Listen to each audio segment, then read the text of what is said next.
Welcome to the One Step Forward live stream. We are so excited that you've joined us for today's discussion, and we hope that you're both challenged and encouraged by the topics that we talk about. Today, we're going to talk about our health, and not only our health, but the health of our mind, our body, and our soul. And so I want to ask, even as we start today, how are you doing? How is the health of your mind, body, and soul?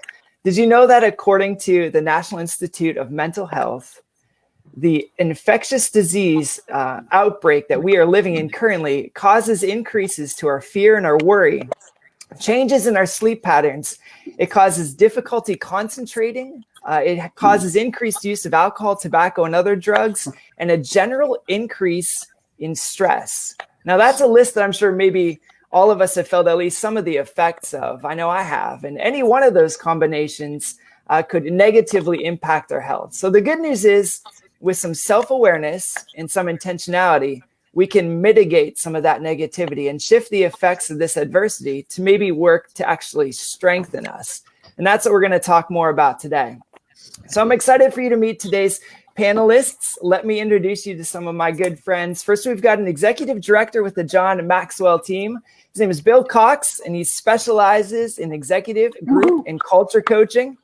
Bill has coached hundreds of leaders toward living a life of significance and leaving a positive legacy. What's up, Bill? Good morning, everybody. Awesome. Next, we've got Andy Kerr, who's also an executive director with the John Maxwell team. He's a chaplain of the local shelter and rescue mission. He's an author, coach, speaker, trainer, and general champion of the poor and underprivileged. Andy Kerr, what's up? Good morning, everybody. It's the Andy dance. Next, we got Dr. Doug Moorehead. He's a licensed clinical psychologist with experiences in addiction, juvenile detention, and the adult prison system. Not only that, he's a former professor at Crown College in Minnesota, and he served as pastor of counseling and discipleship in various churches while also serving in the nonprofit sector. Wow. You could tell he has lots of books back there. More so, he's delusionally convinced that God is a Penn State fan because the sky is blue and white. And he likes to say that between his two favorite teams, the Steelers and the Packers, he's usually rooting for his team in the playoffs. And unapologetically, he's a fan, not of the Cleveland Browns. Wow. Sorry, Bill. Bill. We got a good tackle last night. I don't want to hear it. All right. And finally, we have Matt Pribonic, who is a creator and vice president of 5 health and fitness enterprises in Northwest Pennsylvania. His company sprouted from a 3,000 square foot plaza startup in 2008 to over a 60,000 square foot multi-company operation, with 2 of those companies having 5,000 plus members. And currently all 5 of those companies employ over 200 people. Matt is a hard worker and a forward thinker, and he also has the largest biceps of anyone I've ever met in my life. That's what I'm talking about. I think you can fit about 8 of those in one of mine. So I'm super, super excited about the diversity of your experiences. And I'm pumped for a great discussion today. So without further ado, let's dive in to some of our questions today. A fun one as we start off today. What is the first thing that you hope to do when your community is reopened? Bill, I'm going to shoot that to you first. I don't know. I'm having a hard time focusing right now after seeing Matt's bicep. About my workout last night and my own biceps. I'm kind of depressed right now. So maybe I would be really excited about going to Starbucks and actually be able to sit down and have a wonderful pour over hot cup of coffee with other people around me and not wearing masks. I think that would be awesome. Oh man, that may be a long time coming, but I'm with you. Dr. Doug, what about you, buddy? Probably going to reread Henny Penny, Chicken Little's The Sky is Falling with my kids, and get them to talk rationally about social contagion, and then go have a cup of coffee at a good coffee shop with some buddies and talk about the same. That sounds good. You can help parent my kids. That sounds much more interesting than the things we're doing in my house. How about you, Matt? What about you? Well, we have a lot of first day people. Our vision was kind of like everybody, because I'm surrounded by the public every day, hundreds and hundreds of people. Before we knew how long this was going to last, we had hundreds of T-shirts made that say "Stronger Together" on them, and we were going to give it to everybody who comes in and our employees when we reopen.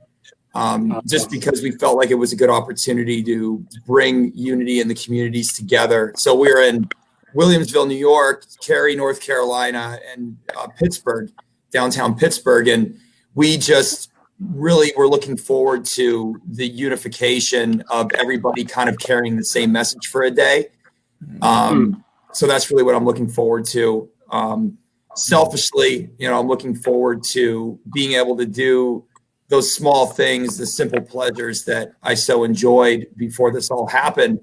And my only fear now is that we'll have to do it in more controlled scenarios, maybe wearing masks for a little while, which is kind of a pain, but hey, we're alive, so that's all that matters. Yes, I love it. I love that. How about you, Andy Kerr? Well, it's funny. I actually just asked this question on a post, and I said, if you could snap your fingers and put everything back to normal, what would you do first? And the first comment I got was, snap my fingers. Like, that's brilliant. If you had 3 wishes, what would you do? I would ask for more wishes. So I think that for me, I'm an extrovert. I am missing people and or just go randomly down the street and hug people. So glad that we're all alive. If they're wearing one of Matt's T-shirts, you can give them double hugs, right? Create that unity.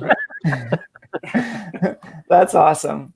All right, so let me kick it up a little bit more serious now. This week, I was reading about the effects of COVID-19, and I stumbled across a powerful statement. Dr. Ronald Pies, he asserted that just as the COVID-19 virus attacks the respiratory tract, so the pandemic itself can assault the soul. And I'll tell you what, that had me sit straight up. And in a world where we can constantly analyze the death count and see masks people are wearing, like we just talked about, and we daily encounter the isolation and general disruption of routine and normal life. Yet amidst all these seen effects of COVID, there are many unseen effects, some of them on the most sacred part of us, our soul. So in the midst of this crisis, what does caring for your soul look like?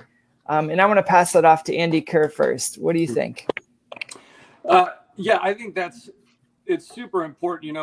It's kind of a cliche. We talk about taking care of yourself and leading yourself, and how important that is if you're going to help anybody else. The oxygen mask principle, put it on yourself so you can breathe. And I think learning a routine of consistent self-care all feeds your soul.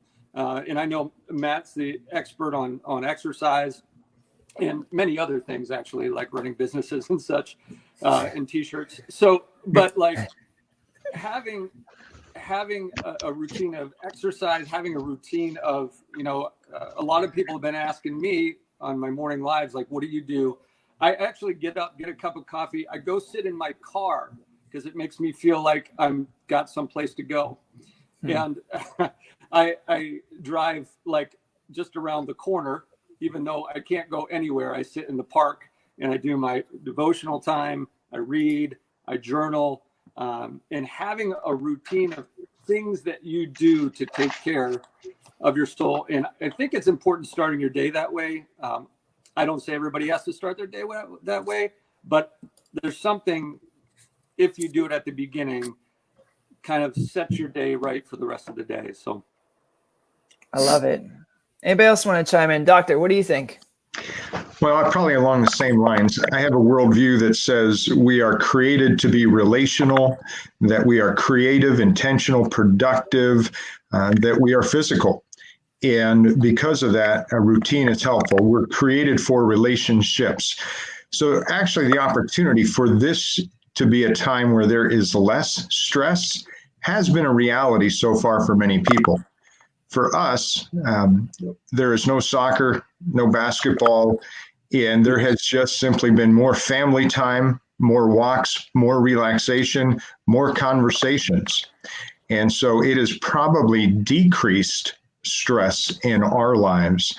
And so that's probably one of the things I hope to continue.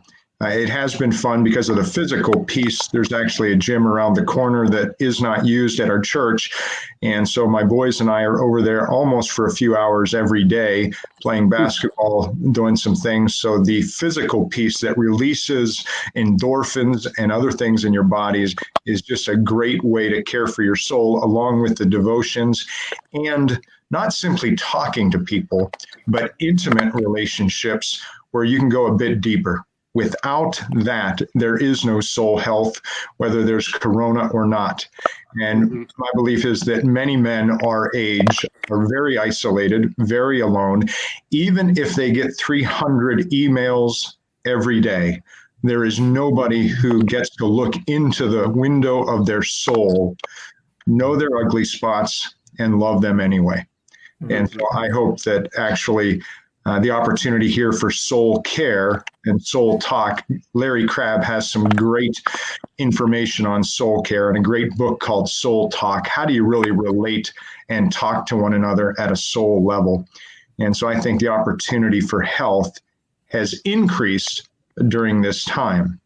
The amount of fast food that is not being eaten during this time and the opportunity for families to create some meals together actually, again, has been a recipe for healthier lifestyles for many people. Good point.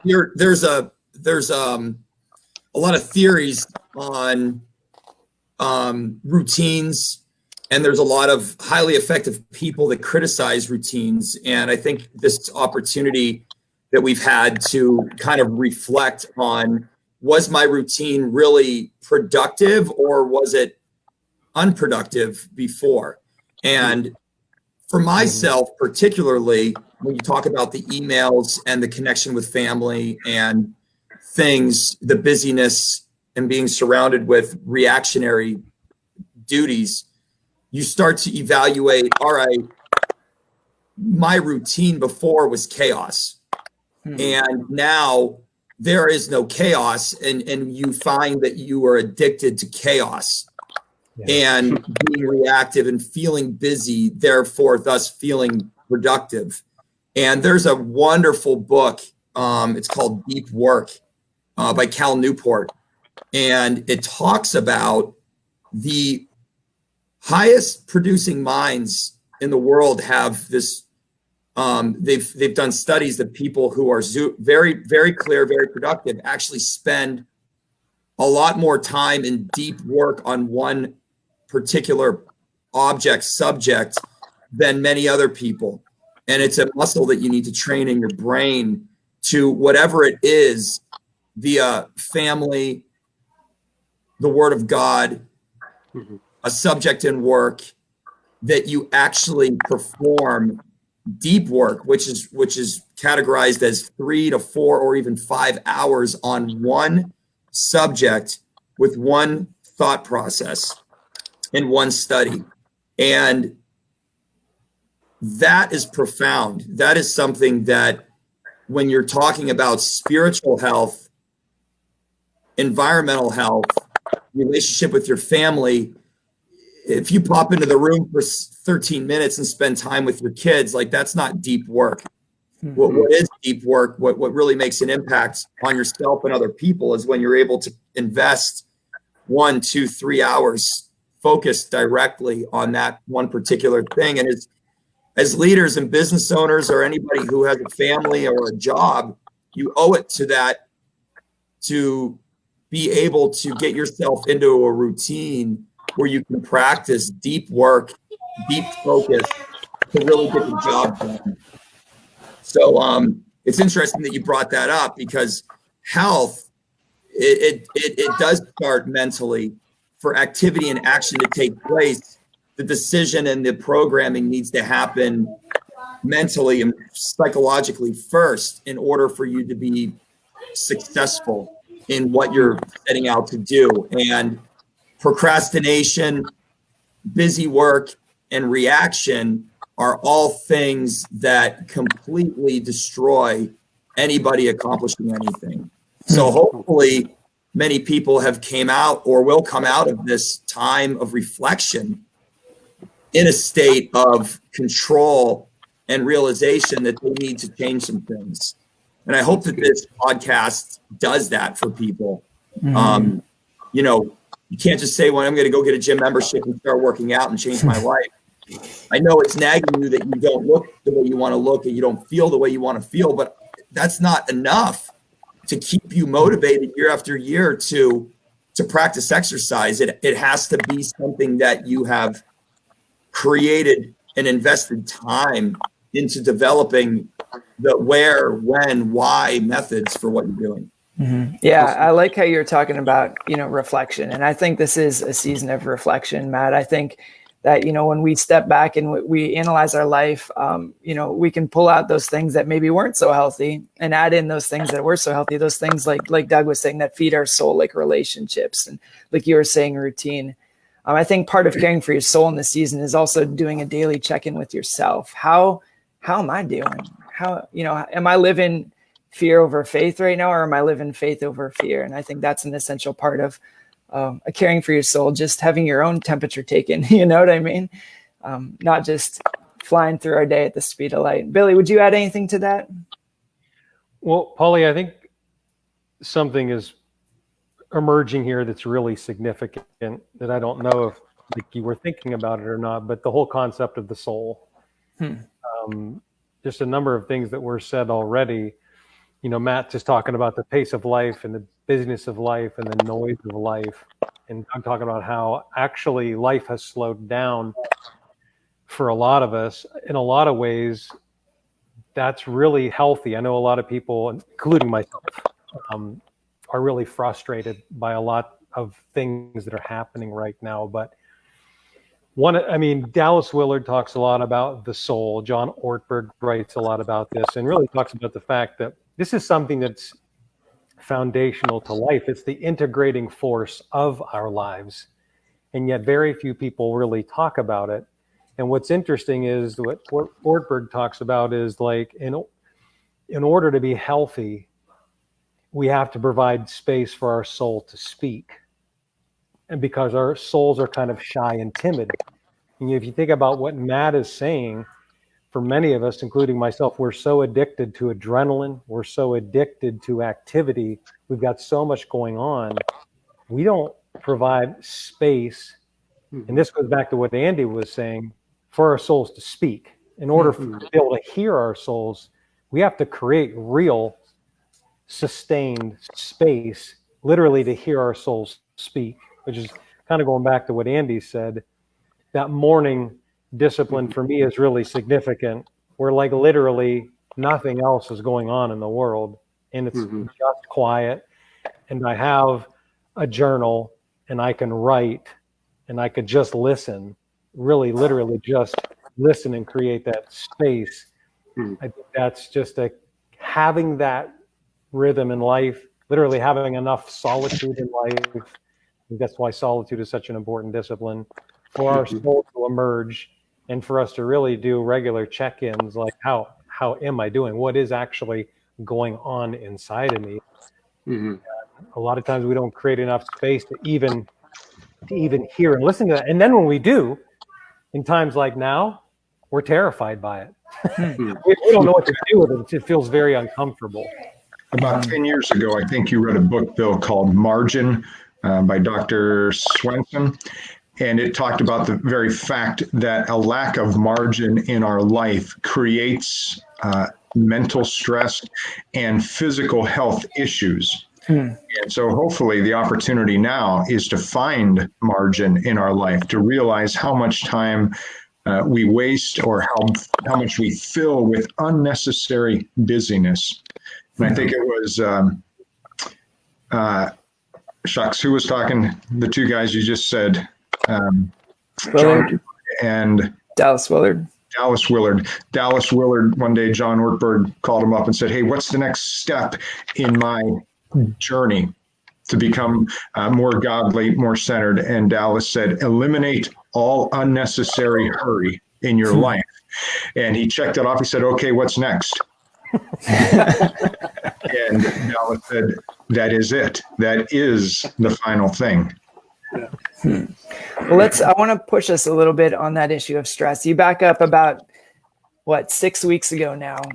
We're living at the speed of light. If you look at some of the studies that have been done, 83% of US workers suffer from work-related stress. Now that's prior to COVID-19. Now you add the switch of working from home and balancing homeschooling, maybe even losing a job, and the tensions that come from paying the bills, paying your rent, finding a new job, even adjusting to a totally new way of life. What's a critical indicator that you've been at an unhealthy stress level, and what should you do to mitigate that stress that you're feeling? Dr. Doug, I want to give that to you first. Sure. When I think about indicators, anxiety, when you begin to feel anxiety, this tension all day long, when your sleep has been interrupted and you don't have the ability to stop thinking about something, even though you'd like to, you begin to see the effects of stress and kind of a sense it's okay to be aware that you have a deadline coming up, but to lose sleep over it, to have it impact your relationships, you're snappy with your family or coworkers, you begin to see that stress level is at an unhealthy place. So even if you're just like a little snappy, just kidding, because we don't get that way in my house. It's a lot snappy, not a little. Yeah. Well, what's interesting? I think some people are feeling that anxiety, Doug, that you're talking about, and maybe they're not generally anxious people. I remember one time, I'm not a person that really struggles with anxiety. It's not because I've figured something out because of how great of a leader I am. I'm just kind of chill. But I don't get angry. I remember I got a text one day and it was disturbing, and I started to feel flush. And it was like, I asked somebody if it was hot in here, and turns out I was like, oh, I'm angry. Like I wish I had that problem. I wasn't picking up on that. Well, I think the stress level today, there's probably kind of two sources. One is constant news related to what I would say is an overemphasis on something that's actually fairly small. And then secondly, people are forced to talk to each other. You have husbands and wives who have bad relationships. Their communication level is shallow, and they're feeling the stress. I don't have a good relationship and I don't know how to change it. So there is discord that is rising to the surface because they've been able to mask it by busyness, mask it by athletics and school and work. And now it's kind of removing the mask, and the reality that their life and relationship is not where they want it to be is creating some stress and tension in their lives. Yeah, that's a good word. I feel like a lot of stress that people experience stems from helplessness and hopelessness. I have found in my endeavors that I don't have all the tools. Like, I don't have a business degree and a 4-year college degree and like a prerequisites and all this great background experience, and like I know what I'm into and I know what I enjoy doing, and that makes stress a little bit easier for me because I'm enjoying what I'm doing. I feel bad for people who are in a relationship or in a job that they don't like. I'm very sorry for them. But hopelessness and helplessness can only be cured by action, not by reading a new book, not by meditating, not by sitting around and wandering, though those are healthy things to do. And they should be performed every day. So I'm reading an interesting book because I think COVID comes at an interesting time in culture. It's called The Coddling of the American Mind: How Good Intentions and Bad Ideas Are Setting Up a Generation for Failure. And probably every one of us has said while we're working out, that which does not kill you only serves to make you stronger. But there's a new mantra, the untruth of fragility: what doesn't kill you makes you weaker. And so we have not allowed people to be called names. He gives an example in here about a daycare that said no peanut related products at our daycare whatsoever at the beginning of the year when they had a parent meeting. And one of the parents said, do any of the kids have a peanut allergy? And the owner said, we're not going to shame anybody. We're not going to ask. It doesn't matter whether they do or not. We will not put anybody on the spot. So you can't ask that question. And just this lack of rational conversation, we're going to offend somebody. And so we're so afraid of life that we become fragile to conversations, to having our feelings hurt, that it actually hurts us. So the reality this year, so we're approaching 200,000 COVID deaths.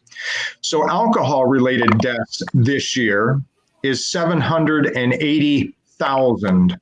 Smoking deaths this year is 1.5 million.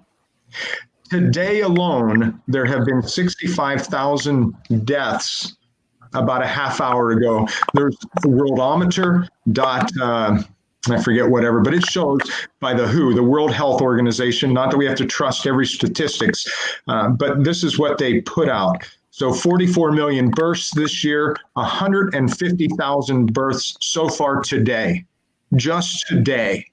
And so the microcosm of this corona issue, we are, and I don't want to be offensive, but we go back over the last few years, and the majority of LGBT issues that dominate the news, it's a very small percentage of people who wrestle with many of those ideas, but it dominated the majority of the news. And likewise, corona is impacting.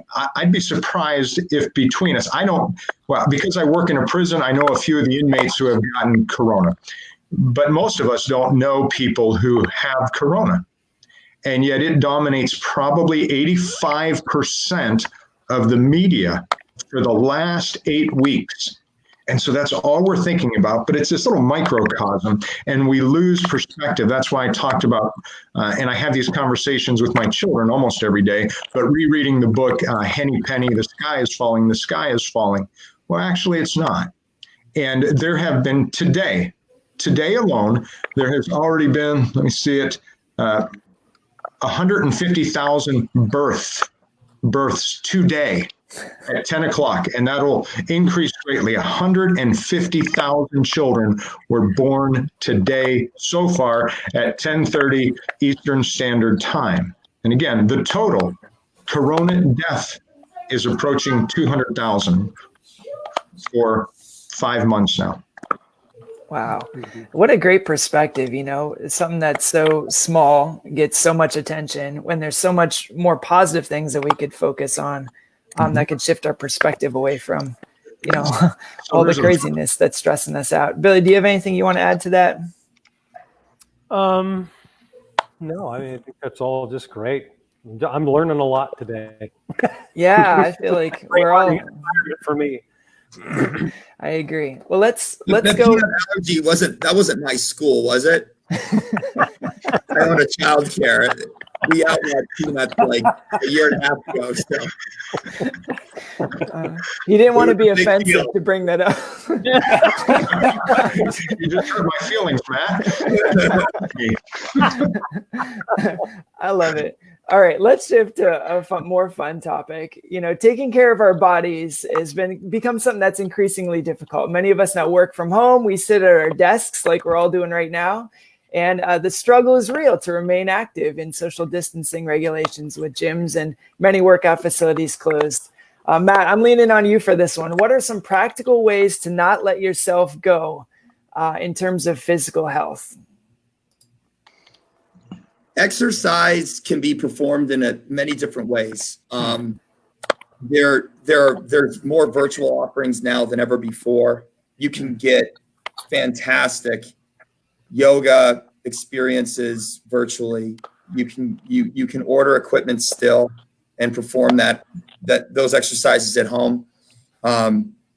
If you know a little bit about fitness, you can actually help your spouse with exercising at home. And I wish I would have filmed it, but just last night, I have a TRX suspension trainer, and we have it in the basement. And I brought it down so I could do videos for our IROC members. But my wife asked me a week ago, can you put me through a workout? And I did, and I really enjoyed it. I've never done that before. I've never put her through a workout at the house before. And we did it again last night, and it was really cool. She really enjoyed it. We had a fun time. My daughter was rolling around down there in the basement. And with exercise, everybody knows that that 30 minutes of exercise a day is great. I feel really bad for the bodybuilders right now, because that's bodybuilding. You need very, very adjusted equipment, specific stuff. The National Academy of Sports Medicine recommends 150 minutes of exercise a week, 150 for optimized health. So, and that is in a moderate exercise range, fast walk or a light jog. So you're talking about 150 minutes. That's not even exercising every day. Really for an hour, you don't have to exercise. You do 20 minutes. So a lot of people feel like you need to do these crazy high intensity, high volume workouts in order to protect your health. But if you look into studies, show extreme exercise actually doesn't better your health deeply, like your heart health and vital organ health. You're actually kind of stretching and straining your body out. And it can cause to exhaustion, fatigue. The same things we're talking about with stress. You can actually experience those same stress-related patterns through over-exercising. So that's a great way for exercise not to let yourself go. But in terms of nutrition, which I group with exercise, it's very important now more than ever to really get into educating yourself again on modern methods of healthy nutrition. Look at plant-based diet nutrition, look at lower sugar nutrition intake, and find out and evaluate how those plans could be better for you than what you've been doing. Because when we're working so much and we're so inundated with people and stressed in meetings, after that's all over, oh my God, I just want to go eat. I just want to eat so much food because that was so stressful. And that's how you cope. So not letting yourself go now should actually be easier than what it was when you were in your routine, because you can eat less, you can exercise more moderately and freely and more often per day. There's no rule that says you can't get out and do a hike in the morning and then a bike ride in the afternoon. So those would be my recommendations. That's awesome, man. I love it. That's great perspective. Yeah. Anybody else want to chime in? Well, I'm just going to have to back off my workouts. Yeah, that's good news for a lot of folks right now. Matt, you brought the light today, buddy. We got the Level Red Boxing. We've been doing a virtual workout series at levelredboxing.com. You can click on virtual workouts. We do one new one a day, 30 minutes. And a lot of our Level Red members are taking those, and we often offer 1 hour classes. So, and they're like, hey, this is perfect. This is what I need. We're getting worried that people, might just hang on a little bit longer, do virtual for free until it's really all over. So, but if you're eating properly, a lot of people are exercising to burn off the bad decisions that they made nutritionally, and they're eating more calories, and then they're just exercising to burn calories. That's the wrong way to look at exercise. That's a manipulation of the system. And you're really abusing exercise, and you're abusing your body. That's good, man. Wow. So my strategy of the whole purpose behind my exercise routine of so I can eat John's Wildwood Pizza, like I exercise in order to. You're saying that's probably a bad idea. It's what it is there's a candle. Okay, there's and I've experienced this myself. There is an emotional and psychological candle. And when you do that, past the age of 35 or 40, 45, you keep doing that, it hurts your body. It burns you out psychologically and physically. People, and this is one big platform that I'm going to really get on for the next 5 to 10, is helping people not burn both sides of the candle, because that's what they're doing. They're doing it with their fitness, and and they're gonna fail out of fitness. They're gonna give up. They're gonna quit. They're not gonna make it because they're exercising for all the wrong reasons. Yeah. Yeah, and I might be older than 35, so Okay, I might be older than that. Yeah, so be careful because it's exhausting doing that. When it's like driving around in circles and then refilling your gas tank. You're not going anywhere. Yeah, and I think it's interesting. I've gone through iRock Fitness. It's a blast. It's so much fun to do. I like extreme workouts. But I'm 48, and I've noticed that I work out because I need a reason to be sore in the morning because I'm sore in the morning anyways. So working out helps me for a reason. But I have noticed I've had to change how I view fitness and especially my diet has been. Yep. And it's hard to do. It really is hard. Yeah. Polly, I find that for me, what's been super helpful is having the right people around me. I know this is a principle that everybody's heard before, but I've kind of experienced this in a new way at home.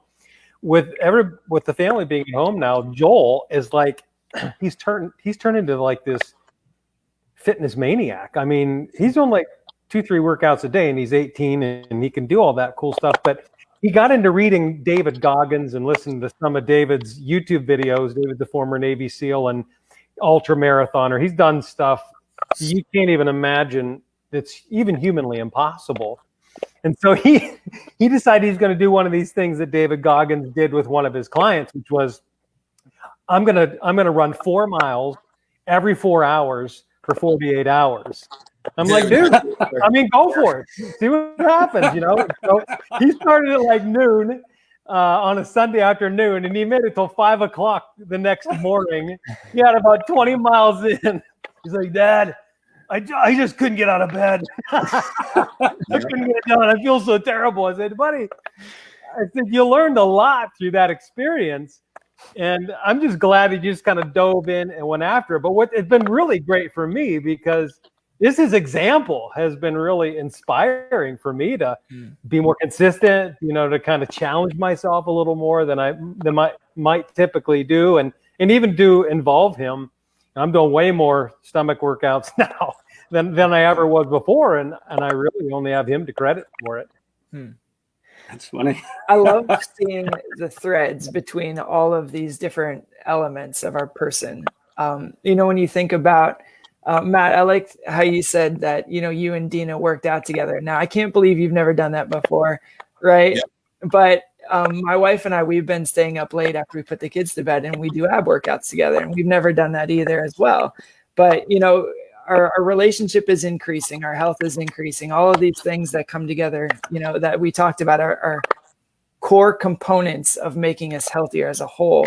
They all are kind of interwoven in a way, which is really fascinating to see. Mm-hmm. So, hey, before we get to our last question, I want to give a shout out to those who may be tuning in today. I want to thank you for tuning in. Drop us a note in the comment box. Let us know where you're watching from. And if you have a question for our panelists, we'd love to hear that as well. But right now, let's get to the fifth and final question that we've prepared for today. This one I'm going to throw off to Bill.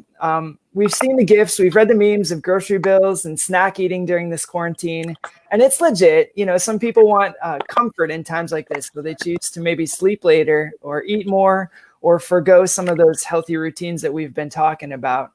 The routine of what was once normal life is now gone. So what is one step forward anyone can take today to start building or maintaining a healthy routine?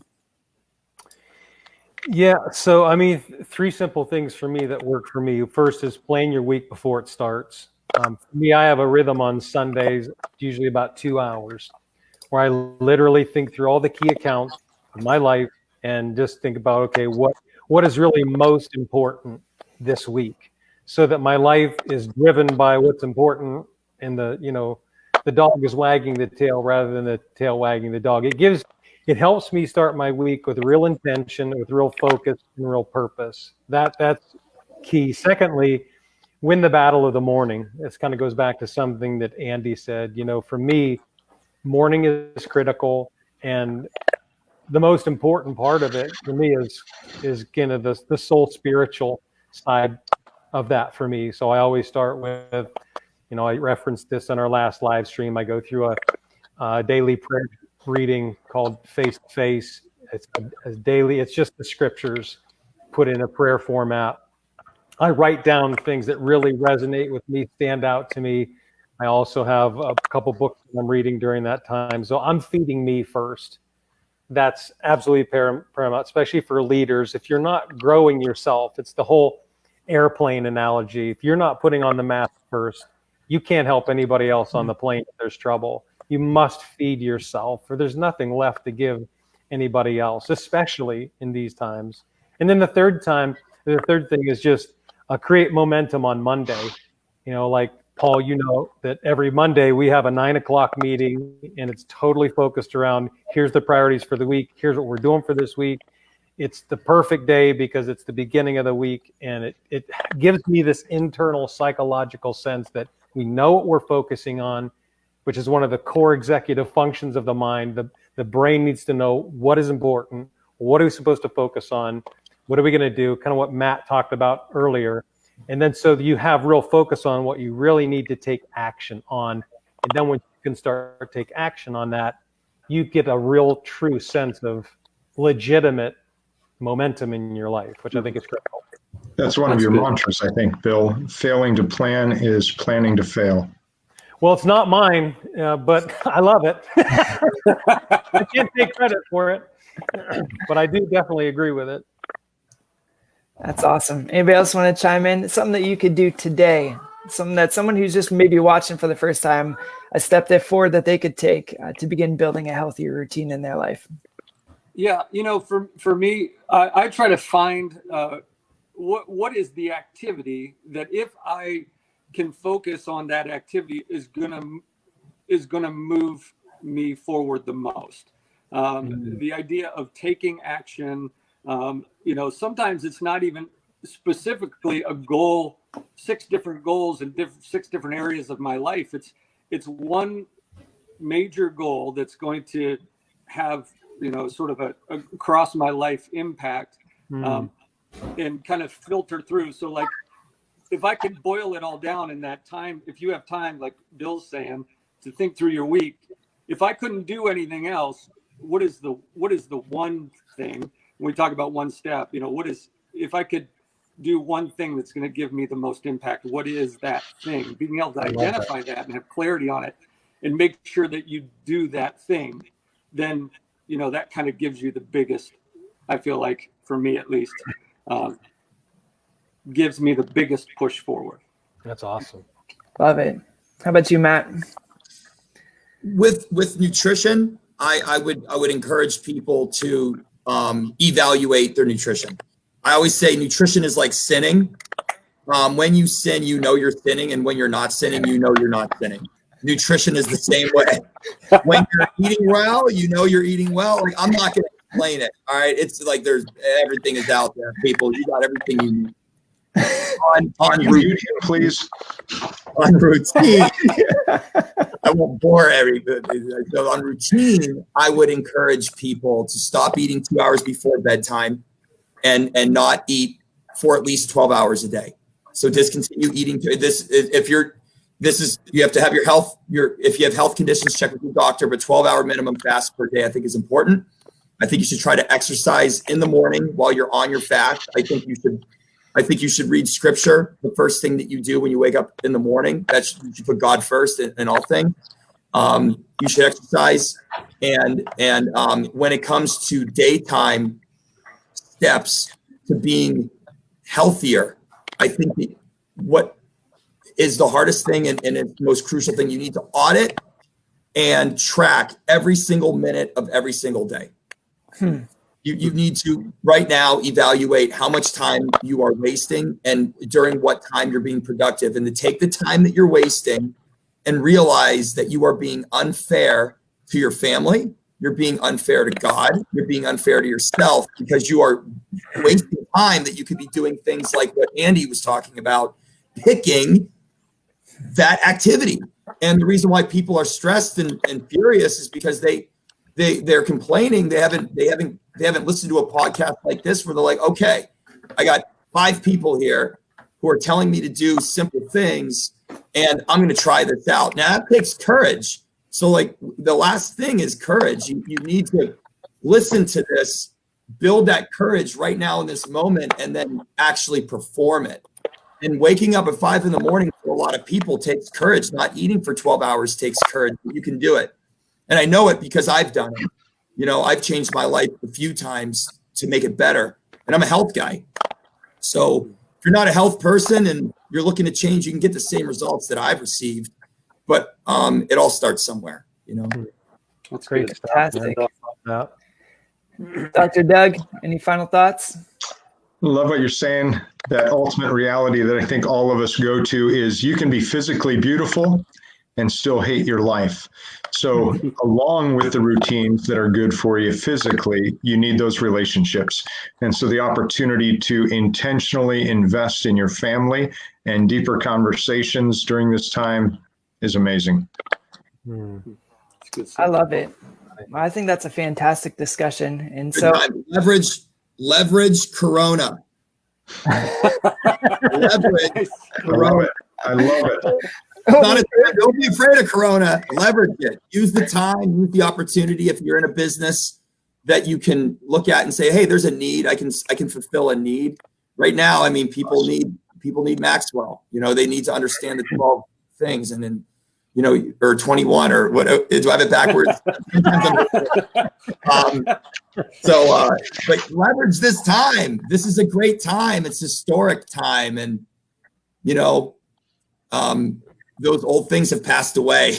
The old way of life is gone. The financial structure is gone. The opportunities are gone. Now there's going to be a new stretch of opportunities. Leverage it. I love it. Go ahead, Andy. Were you going to say something? I said, yes, awesome. That's it.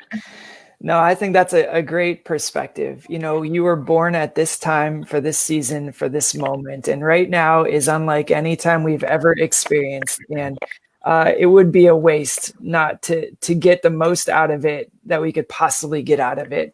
So in closing, you know, I don't know where you're at today, whether you're feeling good or whether you're really struggling with what's going on. And, you know, just like we talked about earlier, there are so many seen effects of Corona, but there are also many potentially more unseen effects and significant effects that if we don't pay attention to, that if we don't start feeding into, we'll start crumbling. Our souls will start crumbling.